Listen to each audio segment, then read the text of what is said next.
There you are. Now, back in 2021, I got to be part of a really cool event called Monster Bash, and that is where I met Miscast. I wasn't on YouTube back then, but this was my weird, funky creation. This past Adepticon, I got to meet Trent in the flesh, in the meat space. Flesh friends. That's not creepy at all. Anyway, he was kind enough to give me one of his own creations. And that is what sparked this video.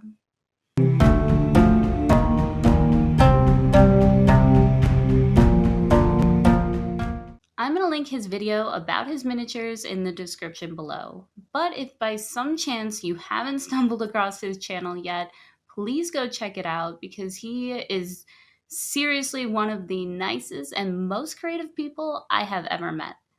Now, Miscast made some really great characters, but this one's my favorite because, well, like a little naked butt. How could you not love that? While I dig around for some basing bits and figure out what I want to use, I'm going to talk about my idea for this piece. I'm currently working on my own garden, so I thought to myself, what if this little guy was also a gardener?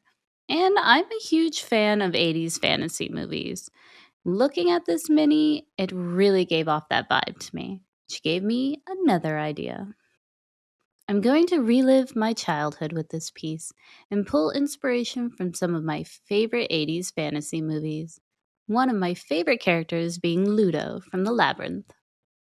This is Ludo, and he is a big, fluffy, lovable monster. He looks scary, but he's a softie, and that's kind of why I love him.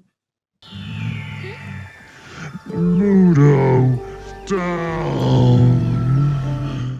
Ludo is a friend of rocks, so he has the ability to summon them for help, which is a weird superpower, but I like rocks. And I love this movie. Using some corkboard, I'm building up the garden area. I feel like this little guy needs a name. Since he's a friend of flowers, maybe I should call him Fluto. Super creative, I know. Admittedly, I'm not the best at naming things. I have a lot of Bobs and Steves in my collection.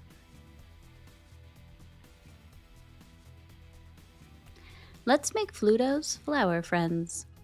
Ooh, that's a lot of Fluto's flower friends. Say that 3 times fast. Fluto's flower friends. Ludo's flower friends. Fluto's flower friends. Fluto's flower friends. Fluto's flower friends. Fluto's flower friends. Sounds like casting a spell. You can sculpt or 3D print flowers if you'd like, but I'm big on repurposing things, which was my main idea behind painting necromancy. My go-to way for making flowers are to use jewelry beads. You can get a bunch of different types of flower beads online or at the craft store. These have holes in them, but they're easy to plug up, or work great if you're putting them on stems like I am. Here's an example of flowers I've made in the past. For the stems, I'm using flathead pins from the jewelry section as well. Made a little flower. I also have these flowers I found in the scrapbooking section. They're flat on the bottom, but I think they'll work well for the ground level basing. I'm going to try something new this time. I'm using foil to see if I can make some leaves around the stems. This didn't turn out as well as I'd like. I think with a little more time and finessing, the foil could look really nice. Just like 80s fantasy, it's a little cheesy, but that's what makes it fun.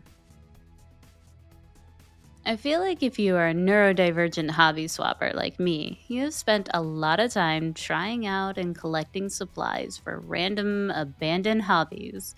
Since being in this hobby, I have tried to put use to all those supplies I still have lying around, such as jewelry making. Okay, I have glued everything, including myself. Yes, job well done. Now it is time for some forbidden peanut butter. I'm covering everything in this earth texture paint from Vallejo, making sure to shove it into those cracks as well. Yes, it took me a few takes to say that without giggling. And since this is the internet, I'm gonna put a big disclaimer. I joked about it being peanut butter, but please don't eat it.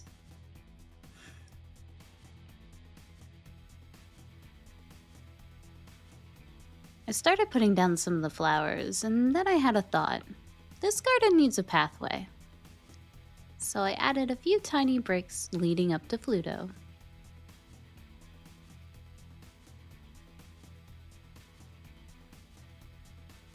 It's time to trim the stems and stab them into the corkboard.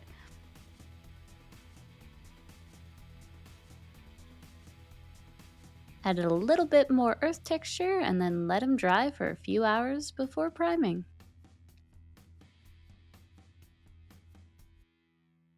There is a bit of metal and not a lot of small details on this piece, so since the weather was nice, I decided to rattle can prime it.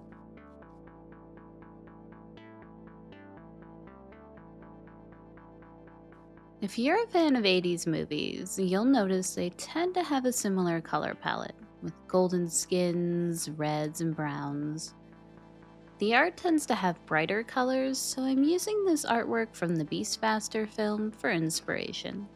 And I don't care what the critics rate this movie, I loved it as a kid and I still do.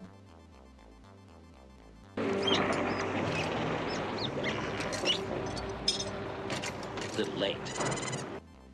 While I roll a montage of me painting, I want to talk not only about my love of fantasy, but also give a friendly reminder that, well, not everything you do has to be a technical masterpiece. Pieces like this end up being more enjoyable for me because they aren't bound by the same scrutiny.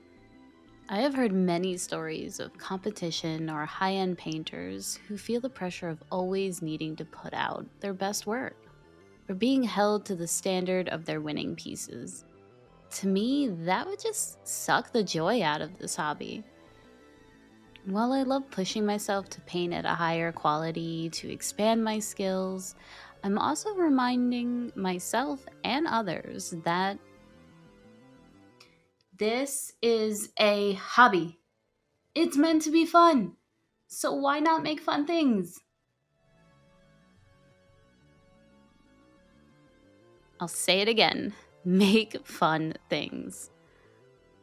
I encourage you, for the sake of creation, play with your minis, not just on the tabletop, but give them silly names like Fluto, make up backstories, make something your inner child would be proud of. Take a break from reality and play with your imagination.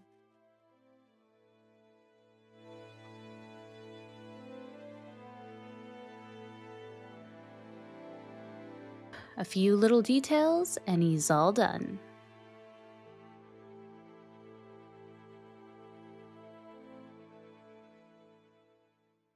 Thank you again, Trent, for giving me my new friend here, and I hope you like what I did with him. And thank you everyone else for watching.